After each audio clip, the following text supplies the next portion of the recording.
What is going on, everybody? I am about to witness Marty Supreme. I've heard all the buzz. I'm personally excited for it. Looking forward to seeing Josh Safdie, what he can do without his brother this time around. I've been a Timothée Chalamet fan since Interstellar, and of course, since he broke out in Call Me By Your Name and onward.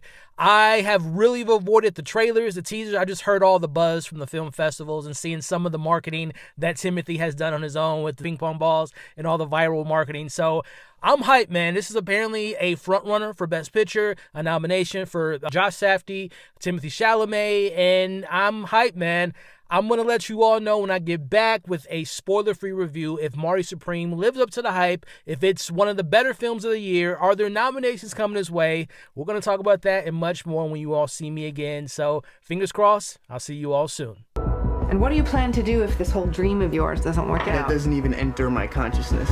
And the winner for Best Actor in a Leading Film goes to Timothée Chalamet. I just got done seeing Marty Supreme. It is November 19th or 20th. Got the opportunity to see it a month in advance. This is a film I was highly anticipating, as you all saw at the beginning of this video. And I am here to confirm the hype is for real, for real. This exceeded expectations, to say the least. Before we get into my thoughts, my spoiler-free thoughts on Marty Supreme, thank you all for watching this video.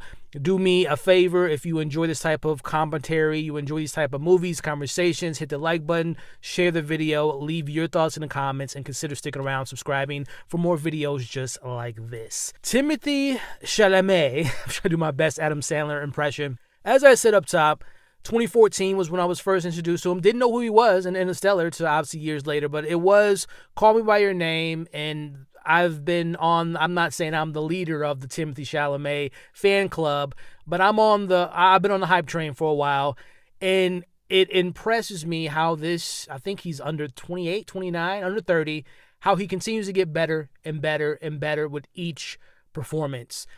From Wonka to Dune, to Bones and All, to Call Me By Your Name. I mean, the list goes on. There's no two Timothée Chalamet performances that are the same, and the same goes with Marty Supreme.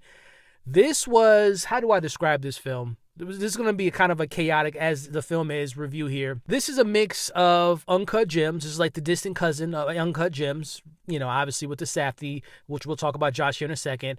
Uncut Gems meets, I don't know, Wolf of Wall Street meets Jerry Maguire meets Forrest Gump.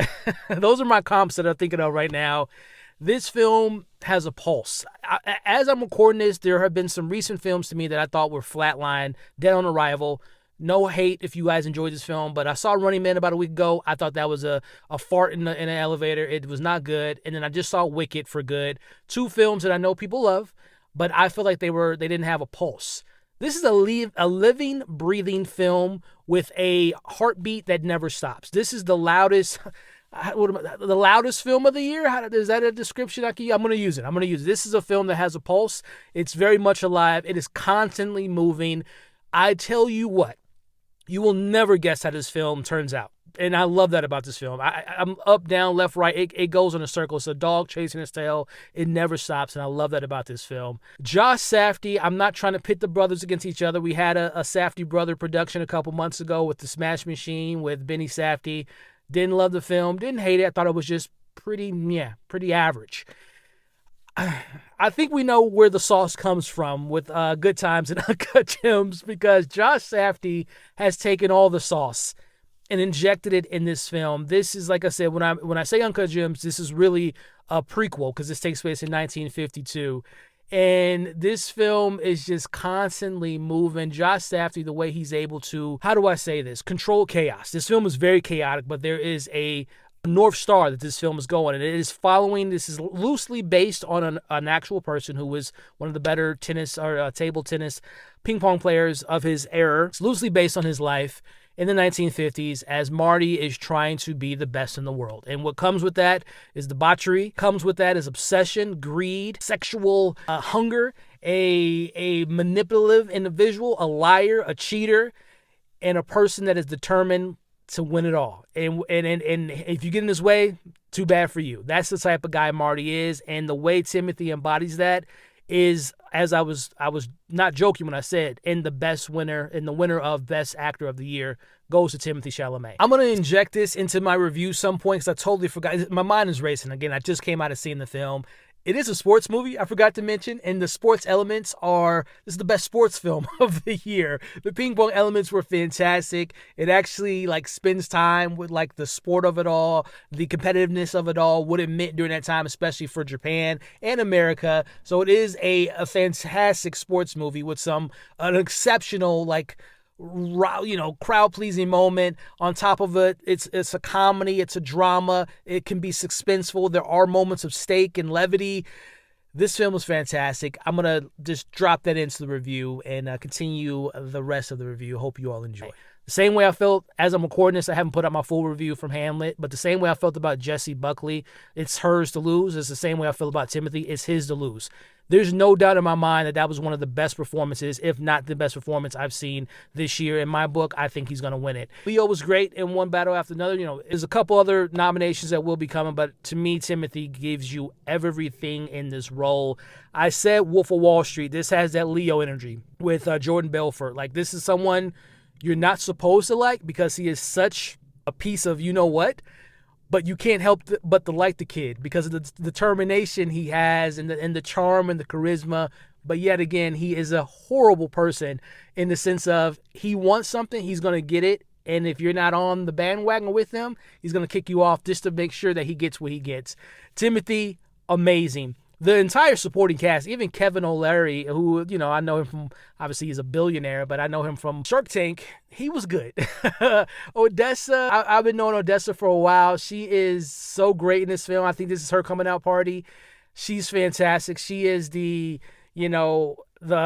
right-hand man of Marty in this film, ride or die, by the definition of ride or die. She was great. I mean, everyone was just electric, and they all are in service of this journey, of the story of Marty Supreme, and they were all sensational.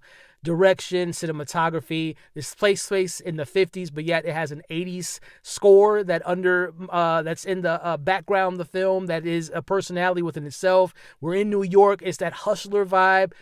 This film is exceptional. Are there criticisms? If I'm nitpicking, sure, you could have gave me a little bit more of Marty's backstory with mom, dad, where does that come from, that determination come from? But there's enough there that you can kind of color in the blank spots that I was able to fill in my own. But I really don't. I mean, it's 2 hours and 45 minutes. I was never bored. The joke, this film is funny. It's very, very offensive, I will say, at certain points. But this film has a personality that I really enjoyed. Tyler, the Creator. This is the first time I've ever seen him in a film. Tyler, the Creator, fantastic. Man, this film is every bit of what you all have heard about it and some. Again, let me retract that. This film will not be for everyone because it is a very in-your-face, loud, unapologetic movie, and I know that's not for everyone. Like I said, think about how you felt about Uncut Gems, the stress levels, the debauchery of Wolf of Wall Street. That's not going to be for everyone, but it was for me. I love this film. I have no qualms, no issues. The same way I felt about Sinners, same way I felt about One Battle After Another, is the same way I feel about Marty Supreme. Those are my 3 favorite films of the year. Talk to me in about a month when I make my top 10 list, but those are my 3 right now in rotation. Marty Supreme, in no particular order as of now, Marty Supreme, Sinners, and One Battle After Another.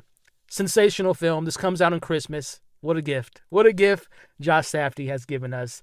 Ladies and gentlemen, those are my thoughts. If I were to give this a score, I got to give this the 5 out of 5 certified banger. 5 out of 5, y'all. This might be my favorite film of the year. But we're going to have that discussion in about a month. 5 out of 5, Marty Supreme. Highly recommend it. I believe the embargo lifts on December 1st. And I highly recommend you all get your tickets. I know it's Christmas, and it might not be the most cheerful, family fun Christmas movie to see. But for my adults out there, this is a must-see. Thank you all for watching my review. Again, this will be out December 1st, so hopefully you've seen some other reviews that I've put out during that time, and there will be more coming soon. Like, share, comment, consider subscribing, sticking around to hear more of my thoughts. You all are awesome. Stay safe, and I'll see you on the next video.